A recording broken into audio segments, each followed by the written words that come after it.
Bah déjà, merci de ton temps pour l'interview parce que je sais que c'est pas forcément facile après cette défaite. Mais déjà, c'est quoi un peu l'état d'esprit que tu as actuellement après ce gros match? L'état d'esprit, bah, déçu évidemment, vu comment ça se passe, le fait que ce soit un BO5 qui soit très serré, très close, pas avoir la victoire derrière qui nous qualifierait à Montpellier au World, c'est très triste. Je pense surtout aux joueurs. Euh, c'est pas des événements qui arrivent tous les ans, donc le fait de ne pas pouvoir jouer devant leur public en France, à Montpellier, alors qu'on a un roster composé de trois Français, c'est très dommage. Euh, et après, je pense que dans le jeu, il y avait beaucoup de choses qui nous ont fait défaut, mais on a, je pense, eu un summer split qui était très moyen dans parfois l'éthique de travail et la productivité qu'on pouvait avoir. On a tenté de rectifier le tir en effectuant beaucoup de changements après ce summer jusqu'au season final. Et je pense qu'on a amélioré beaucoup d'aspects de notre jeu grâce à ça, mais la courbe n'était pas assez rapide pour arriver au niveau où on devait être sur ces season finals, je pense. Donc tu as dit, c'est quand même un match hyper important, ça qualifié pour les Worlds, ça qualifié pour Montpellier. Du coup, est-ce que tu as quand même réussi à trouver des mots, on va dire, positifs pour rassurer tes joueurs après cette défaite, que je pense que c'est pas forcément évident à vivre? Chaque joueur le vit différemment. Tu vas avoir des joueurs qui vont prendre la défaite plus ou moins bien sur le moment, d'autres qui vont être très down pendant quelques jours. Ça dépend vraiment des joueurs et de leur spécificité. Et ce qu'on s'est dit, c'est qu'il fallait prendre des leçons de ce qui s'était passé, se concentrer sur améliorer notre League of Legends et s'assurer qu'on puisse aller aux Worlds, se qualifier d'abord contre Golden Guardians, puis passer les play-ins. Et si on fait tout ça, on aura peut-être rattrapé ce season final. Et du coup, avant de parler des Worlds, j'aimerais bien qu'on revienne un peu sur le match qui vient de se passer. Je sais que c'est un peu tôt parce que ça vient d'arriver, mais est-ce que tu as un peu des regrets ou tu as peut-être des points que tu as peut-être un peu modifiés a posteriori? Je pense que le BO était intéressant. Je pense qu'il y a eu des adaptations des deux côtés au niveau des drafts sur les playstyles que les équipes voulaient aborder.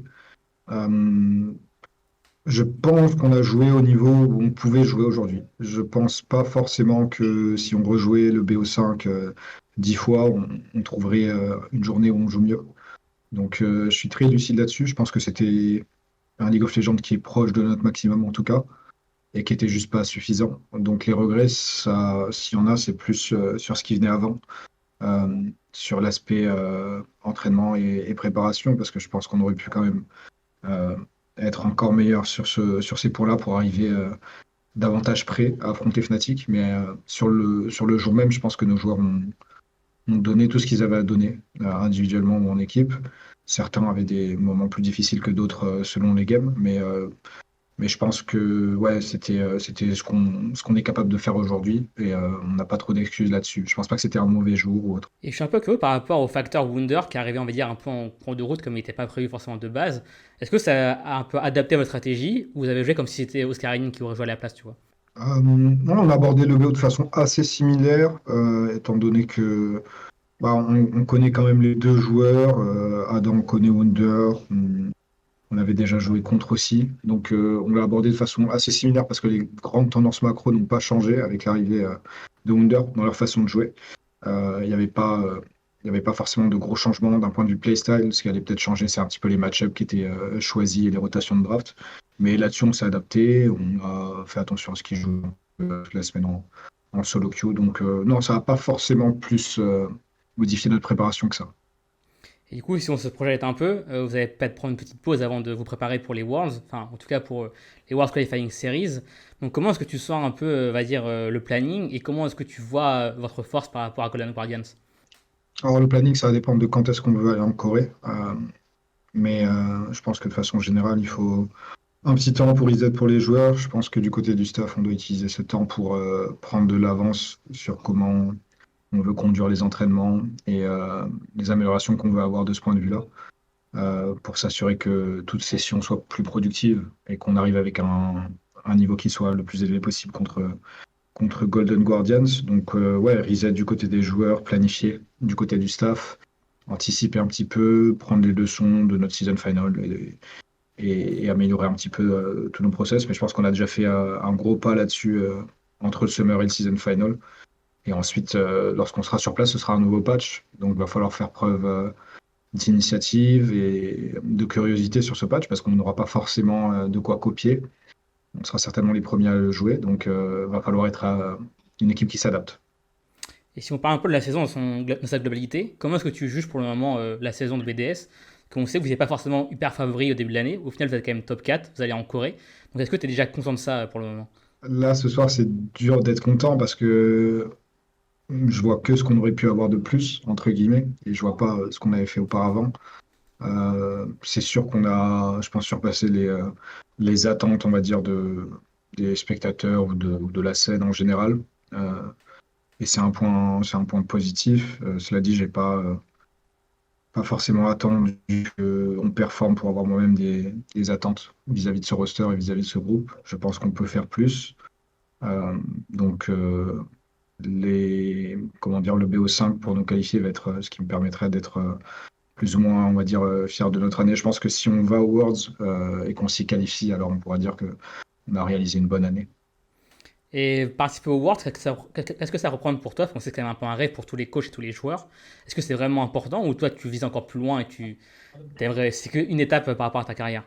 Non, je pense que c'est important, c'est sûr, surtout en Corée. C'est quand même un pays spécial sur League of Legends, donc y participer, ce serait en soi un achievement. Après, faut le voir comme une opportunité d'apprentissage, c'est sûr, mais il faut aussi, je pense, y aller en se donnant pas forcément de limites, même si, au vu de notre niveau actuel, on va pas, si on reste sur cette pente-là, surprendre, je pense, les foot par rapport aux équipes asiatiques. Mais il faut y aller en ayant à la fois l'esprit léger, en se disant qu'on ne va pas être favori, au vu de notre inexpérience, mais aussi ne pas trouver ça comme excuse et tout donner lorsqu'on y est. Et je pense qu'avec un groupe comme le nôtre, le principal objectif, ce sera de passer les play-ins pour aller en groupe, avoir l'expérience là-bas la plus longue et la plus complète possible, et apprendre des top équipes et avoir les meilleurs résultats qu'on puisse avoir sur place. Et si on parle un peu de toi, c'est ta première année en LEC en tant qu'assistant coach. Donc par rapport à KC, par rapport à l'ERL, qu'est-ce que ça change? Est-ce que c'est le même quotidien ou tu sens que c'est quand même un niveau un peu supérieur? D'un point de vue quotidien, je pense que les quotidiens en LEC ou en ERL varient beaucoup. Je pense pas qu'il y ait un quotidien type en LEC ou un quotidien type en LFL ou en ERL. Ça dépend vraiment de la culture que tu veux mettre en place dans ton équipe et comment tu conduis ton groupe, on va dire. De façon générale, on est sur quelque chose d'assez similaire. On s'entraîne tous les jours sur League of Legends, ce qui est un peu modifié cette année, mais ça vient pas forcément du fait du passage en LEC, parce que là, c'est pas le cas. C'est le fait qu'on ait deux blocs de trois en scrim, là où avant, il y en avait un gros bloc de 5. Je pense que c'est une bonne chose pour la productivité. Ça permet d'avoir des conclusions après trois games, de s'adapter ensuite, parfois de reset aussi. Donc ça rend, je pense, les journées overall plus enrichissante pour tout le monde.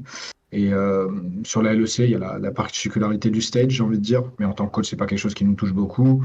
C'est plus vis-à-vis des joueurs. Et là-dessus, on a certains joueurs qui ont de l'expérience, d'autres un peu moins, et qui ont su apprendre au fur et à mesure de l'année, je pense, à dompter le stress qui peut arriver avec le stage. Non, il n'y a pas forcément de grandes différences. Le niveau est plus élevé, c'est sûr, au global. Et le format fait que ça peut être compliqué parfois d'enchaîner, notamment sur les BO1, ça peut être un peu piégeux le fait d'avoir 3 jours d'entraînement et d'enchaîner tout de suite avec 3 BO1. C'est quelque chose sur lequel il faut pouvoir s'adapter et rendre tes 3 jours le plus productif possible, quoi. Et en parlant de tes joueurs, tu as quand même une histoire avec Adam, que tu as coaché chez Casa avant. Du coup, est-ce que c'est facile de coacher un mec que tu connais déjà? Ou des fois, c'est un peu compliqué, comme c'est un peu aussi ton pote, peut-être, de lui dire les choses et de vraiment le carrer tout le temps? Non, c'est vrai qu'on a une très bonne relation avec Adam et pour le coup, de mon côté, moi, ça facilite tout. Il n'y a aucun souci de communication, il n'y a aucun souci pour le coacher, pour lui faire du feedback, que ce soit in ou en dehors du jeu. Donc, non, c'est que du positif. Le fait qu'on ait une histoire aussi par le passé, ça rend les choses aussi plus simples parce on a, ouais, je pense, une confiance mutuelle l'un dans l'autre et c'est que du plaisir. Je pense qu'on a une synergie qui est très bonne et beaucoup de confiance et c'est quelqu'un avec qui j'apprécie bosser. Ok, bah merci beaucoup, Striker, pour toutes tes réponses. Est-ce que tu as un dernier mot pour finir, peut-être avec la commu française, c'est quand même très derrière vous et qui espérait vous voir à Montpellier? Désolé du résultat de ce soir. On aurait voulu venir pour jouer devant un public français. On n'a pas été assez bon, mais on va essayer de faire au mieux pour mieux représenter la France et l'Europe Awards. On va s'assurer qu'on gomme nos erreurs et qu'on revienne plus fort contre Golden Guardians. Ok, merci beaucoup, Striker. En tout cas, moi, je serai là en Corée, donc je soutiendrai BDS pour le 9 octobre. Merci beaucoup. Salut, salut.